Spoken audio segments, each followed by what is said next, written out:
and welcome to TezMania TV. Today it's time for another steampunk DIY. So what we're doing today is steampunking a pair of boots.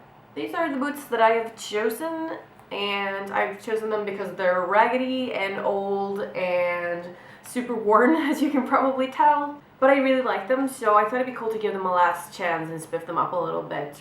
And I'm going to be doing a photo shoot soon where I'm going to need a pair of steampunk boots, so they're going to be perfect for that. If you don't have a pair of boots that you want to do this to, then I suggest going to a thrift store and buying just a really cheap pair. And they don't have to be black. Like, traditional steampunk colors are usually brown toned, but I don't really have that much brown, so I'm just going to use the black ones. You can use any color really. I mean, the steampunk theme is adaptable to any color you like, so you don't have to follow the traditional like brownish tones. That's completely fine to do your own thing.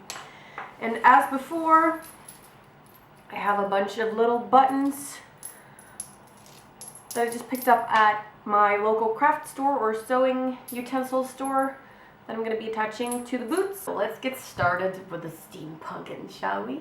Very first thing that I'm going to do is remove these laces. And you can just replace them with any kind of laces that you like. If you want to go for brown, if you can find some golden ones. But I'm actually going to be replacing the laces with this golden cord.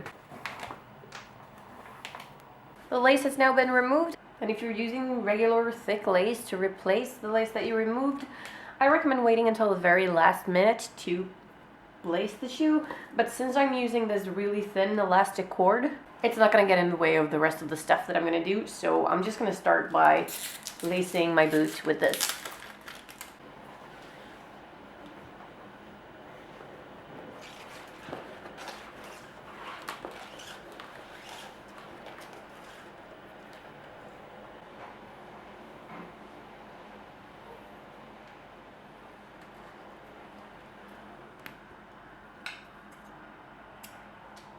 Next up, I'm getting out a crucial ingredient to making this shoe, and it is Rub and Buff, which is a metallic wax finish. And it's so awesome. You guys are gonna love this as much as I do. I wish I bought the whole line. It's kind of like liquid metallic, instant metallic, if you will, that you just rub on with your finger, and you don't need much at all. It gives instant effect, and then you can just wash your hands off with water, but it stays on the surface of what you're applying it to. So I'm going to apply this to my boots. And I'm not going to apply this in a perfectly even layer because we do want the boots to look a little old and wanky. So I'm going to start off here and then work my way out. And not cover it completely in gold.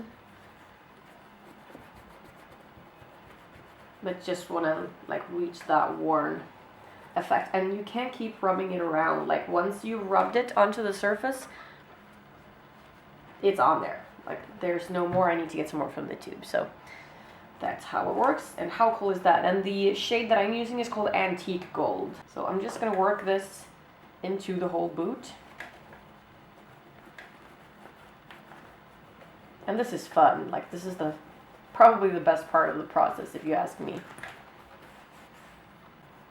It gets into all the little seams and just, oh, it's so awesome.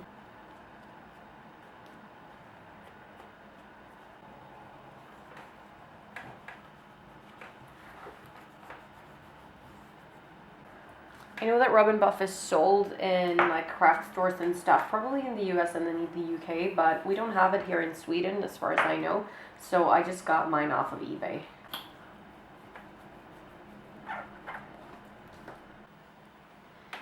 Alright, let's put away the Rub and Buff. What we're going to do next is glue some of this brown velvet band to the front of the shoe. So it's going to go like this, so I'm just going to cut it to match. I'm just using regular, like, universal glue for this.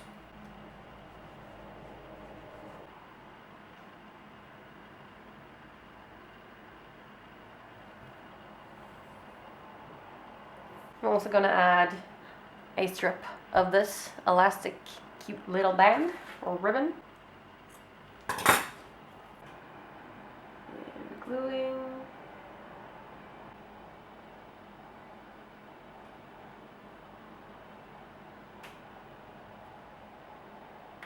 Then on top of that, I'm gonna glue this little button. And for this, I'm using a different kind of glue. This is super glue. This is the kind of glue that can glue fucking anything together, so be careful to get this on your fingers.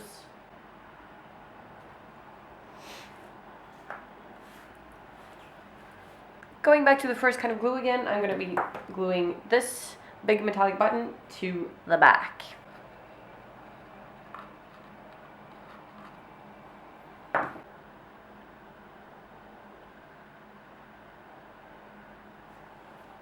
Then I'm going to attach one of these buttons. This is one of those sew-on buttons that I just had lying around. And I'm going to attach it to the very top of the shaft in the back.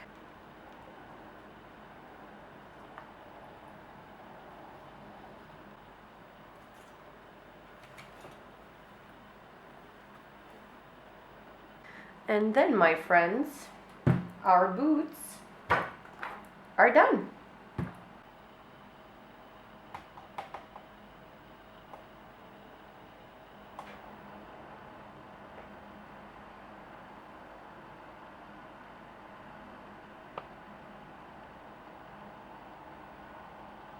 Hope you guys enjoyed this tutorial and that you feel inspired to create your own versions of these boots. If you have any questions, as always, post them below in the comments. Thank you so much for watching, and I'll see you in my next video. Bye!